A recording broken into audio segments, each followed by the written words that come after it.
ప్రతిపక్ష నాయకులకు హిందూ ధర్మం అంటే ఒక ఆట వస్తువులా మారిపోయిందా? ఒకరు సనాతన ధర్మాన్ని నిర్మూలించాలి అంటారు, మరొకరు హిందువులంటేనే హింస చేసేవాళ్లు అంటారు, ఇంకొకరేమో ఏకంగా పార్లమెంట్లో జిహాద్ చేస్తామని హెచ్చరిస్తారు. ఇప్పుడు ఈ జాబితాలో తెలంగాణ ముఖ్యమంత్రి రేవంత్ రెడ్డి కూడా చేరారు. హిందూ దేవుళ్లను ఉద్దేశించి ఆయన చేసిన వ్యాఖ్యలు ఇప్పుడు దేశవ్యాప్తంగా దుమారం రేపుతున్నాయి. హిందువులలో ఎన్ని దేవతలు, ఎంతమంది దేవుళ్ళు? 3 కోట్లుందా? దేవుడి మీదనే మనకి ఏకాభిప్రాయం లేదు.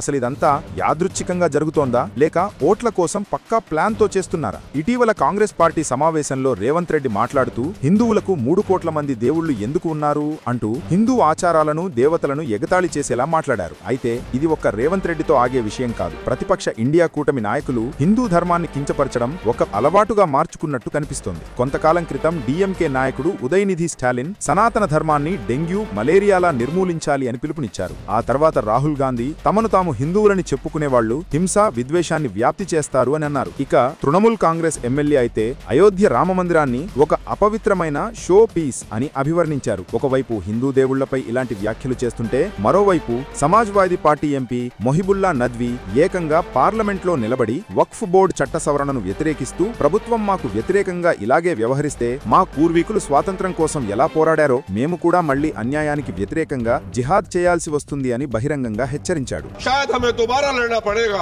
और जिहाद करना पड़ेगा ఇక్కడ గమనించాల్సిన విషయం ఒక్కటే. హిందూ దేవుళ్ల గురించి, సనాతన ధర్మం గురించి ఇంత తేలికగా అవమానకరంగా మాట్లాడే ఈ నాయకులు ఇదే ధైర్యాన్ని వేరే మతాల విషయంలో ఎందుకు చూపించరు? ఆ మతాల ఆచారాల గురించి సరదాకి కూడా మాట్లాడలేరు. ఎందుకంటే వారికి ఆ భయం ఉంది. హిందూ ధర్మం సహనంతో ఉంటుంది, అన్ని భరిస్తుంది అనే ధీమాతోనే వీళ్లు పదే పదే మనోభావాలను దెబ్బతీస్తున్నారు. ఈ నాయకుల వ్యాఖ్యలు కేవలం వ్యక్తిగతమా లేక హిందువులను రెచ్చగొట్టి మైనారిటీ ఓట్లను గంపగుత్తగా పొందడానికి వేస్తున్న పెద్ద ఎత్తుగడన? ఈ ద్వంద్వ వైఖరిపై మీ అభిప్రాయం ఏంటో కామెంట్స్ లో చెప్పండి. వేకప్ ఇండియా, ఇకనైనా మేల్కోండి. కులం, వర్గం, ప్రాంతం అనే గీతలు చెరిపేసి హిందువులుగా మనమంతా ఏకం కావాలి. ఇలాంటి అన్యాయాల్ని ప్రశ్నించాలి. ఇలాంటి రాజకీయ నాయకుల నిజస్వరూపాన్ని అందరికీ తెలియజేయడానికి ఈ వీడియోను షేర్ చేయండి. జై హింద్.